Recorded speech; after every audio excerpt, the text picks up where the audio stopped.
Fungsi naik dan fungsi turun. Ini adalah salah satu aplikasi dari turunan juga. Jadi sebelumnya perlu kita pahami dulu definisi dari fungsi naik dan fungsi turun itu apa. Ya, misalkan di sini kita punya grafik dari suatu fungsi fx. Bisa kita lihat dari grafik ini, untuk yang ini grafiknya cenderung naik. Nah, inilah yang kita sebut sebagai fungsi naik.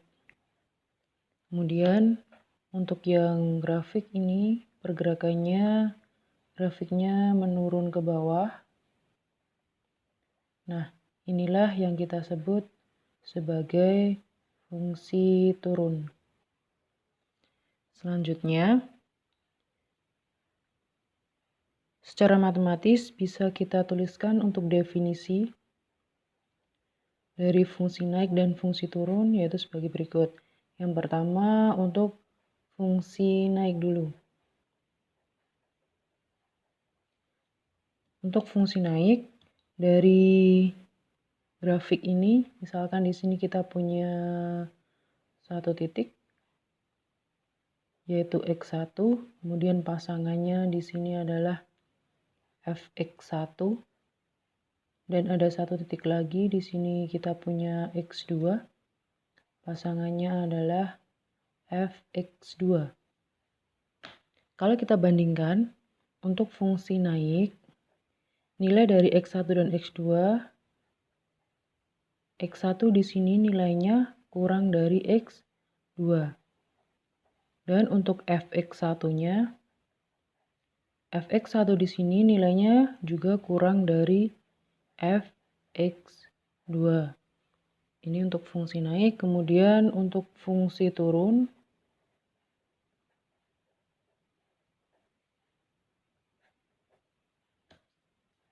dari grafik ini bisa kita lihat, misalkan kita punya di sini titik x1, kemudian pasangannya di sini adalah fx1 untuk fungsi yang turun ya.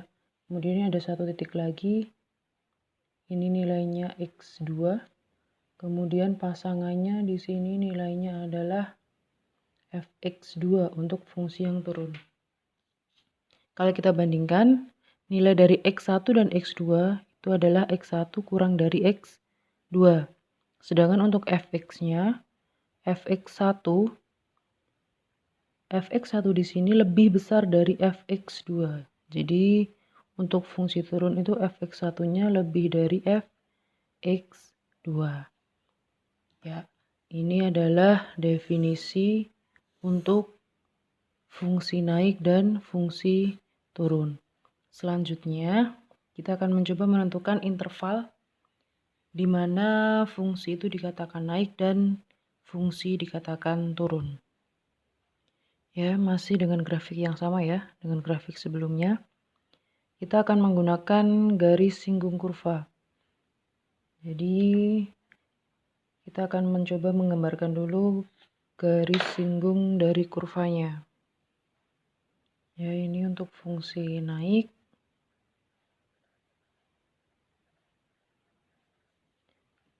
Kemudian yang ini adalah fungsi turun.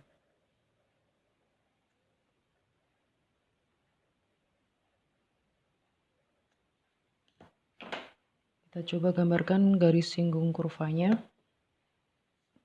Untuk yang fungsi naik terlebih dahulu. Kita coba gambarkan salah satu garis singgungnya. Ya, kita beri nama garis singgung yang pertama, kemudian untuk yang fungsi turun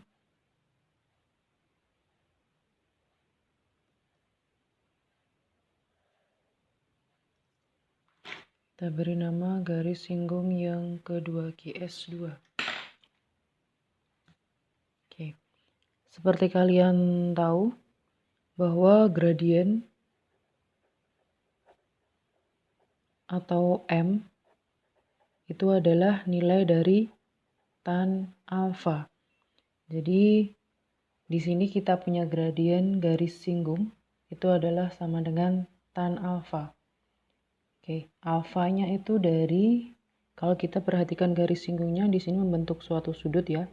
Ini kita kasih nama alfa 1, kemudian di sini ada alfa 2. Oke, kita coba analisis satu-satu. Untuk garis singgung yang pertama dulu, kita perhatikan posisi dari sudut alfanya di sini. Jadi, untuk sudut alfa 1 itu bisa kita tentukan berada di kuadran 1. Jadi seperti ini. Titik temunya di sini. Kalau kita gambarkan garis normal berarti alfa 1 itu posisinya berada di kuadran 1. Gitu ya. Jadi alfa 1 terletak di kuadran 1. Akibatnya tan alfanya, tan alfa 1 karena di kuadran 1, maka ini nilainya positif. Nah, ini berkaitan dengan gradien garis singgung. Kemarin sudah sempat kita bahas kalau gradien dari garis singgung itu merupakan f aksen x atau turunan dari kurvanya. Karena di sini tan alfanya positif, maka gradiennya juga bernilai positif atau bisa kita tuliskan f aksen x-nya lebih dari 0. Ini untuk fungsi naik. Kemudian untuk yang garis singgung kedua sama, kita tentukan posisinya dulu. Di sini ada alfa 2. Kalau kita tentukan garis normal di sini, berarti alfa 2 itu berada di kuadran 2 bukan? Ya. Alfa 2 itu terletak di kuadran 2. Karena di kuadran 2, maka nilai tan alfa 2-nya negatif. Akibatnya, gradien atau f aksen x-nya juga negatif. Atau bisa kita tulis kurang dari 0. Ini untuk fungsi turun. Selain fungsi naik dan fungsi turun, sebenarnya ada kalanya suatu fungsi itu dia tidak akan naik dan tidak turun. Jadi posisinya di sini pertemuan antara fungsi naik dan fungsi turun ya. Untuk titik ini dia tidak akan naik dan tidak turun. Nah, ini dinamakan titik stasioner atau nilai stasioner. Kalau kita perhatikan, garis singgung untuk titik yang di sini berupa garis horizontal. Yang artinya alfa atau sudut yang dibentuk oleh garis singgung itu adalah besarnya 0 derajat. Ya kan?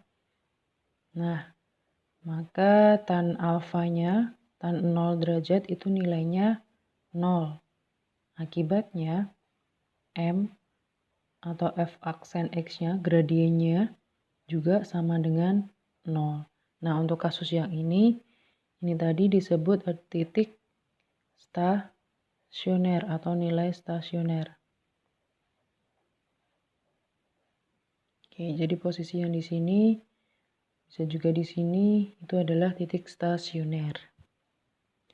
Untuk nilai stasioner nanti akan kita bahas lebih lanjut di video yang lain ya.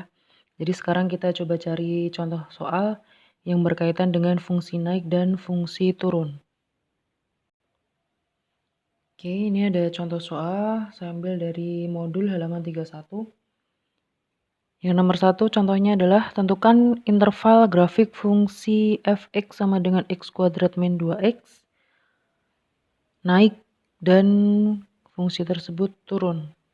Oke, untuk fungsi naik dan fungsi turun tadi syaratnya adalah f aksen x-nya lebih dari 0 atau kurang dari 0. Jadi perlu kita tentukan dulu f aksen x-nya adalah 2x min 2. Oke ya. Kemudian untuk yang fungsi naik, yang pertama fungsi naik tadi syaratnya jika f aksen x-nya itu lebih dari 0. Maka di sini 2x min 2 lebih dari 0, 2x lebih dari 2, dan x-nya lebih dari 1. Ini adalah interval di mana grafik fungsi fx ini akan naik. Kemudian selanjutnya yang fungsi turun. Syaratnya adalah f aksen x-nya kurang dari 0. Jadi di sini 2x min 2 kurang dari 0, 2x kurang dari 2, x-nya kurang dari 1. Oke. Jadi nanti interval grafik fungsi fx sama dengan x kuadrat min 2x itu akan turun pada interval x kurang dari 1. Ini adalah penyelesaiannya. Selanjutnya kita coba cari satu soal lagi yang berkaitan dengan fungsi naik dan fungsi turun ya. Oke, yang nomor 2, tentukan interval dari grafik fungsi fx-nya sama dengan x pangkat 3 min 6x kuadrat plus 9x plus 2. Dia grafiknya tidak pernah naik. Oke, di mana grafiknya tidak pernah naik? Oke, di sini ada kata-kata tidak pernah naik. Nah, ini perlu kita cermati. Kalau tidak pernah naik, berarti kemungkinannya dia grafiknya turun atau tetap stasioner, ya kan? Nah, jadi untuk yang kemungkinan pertama ketika grafiknya turun, syaratnya adalah di sini tadi ada syarat di mana fungsi naik, fungsi turun, dan nilai stasioner. Tiga ya. Nah, untuk fungsi yang turun syaratnya adalah f aksen x-nya kurang dari 0. Kemudian kemungkinan yang kedua ketika dia tetap atau stasioner, syaratnya f aksen x sama dengan 0. Jadi di sini bisa kita tuliskan kurang dari sama dengan 0. Jadi ketika grafik fungsinya tidak pernah naik, itu syaratnya f aksen x-nya kurang dari sama dengan 0. Oke, kita cari f aksen x-nya adalah 3x kuadrat min 12x plus 9 kurang dari sama dengan 0. Oke, bisa kita faktorkan dulu.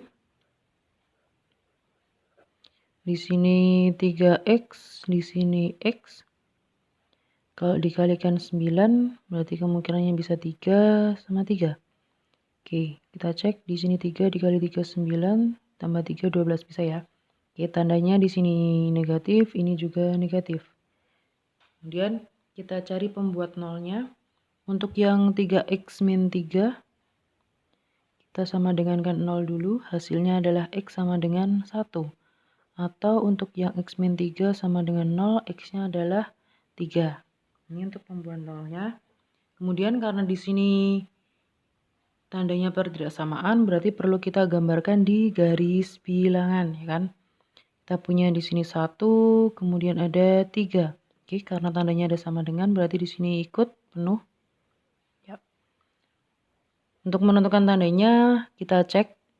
Kita punya x sama dengan 0 di sini. Kalau kita substitusikan, jadi 3 dikali 0, 0 min 0 ditambah 9, berarti positif ya.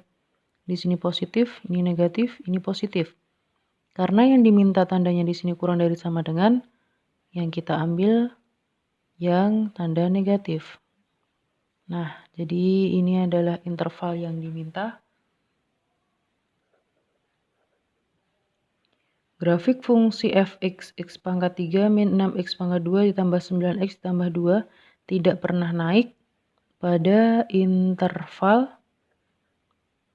yang ini. Jadi 1 kurang dari sama dengan x kurang dari sama dengan 3. Oke, ini adalah penyelesaiannya. 2 contoh soal tentang fungsi naik dan fungsi turun. Nanti silahkan kalian coba cari di modul dan di LKS banyak untuk latihan ya. Terima kasih, semoga bermanfaat.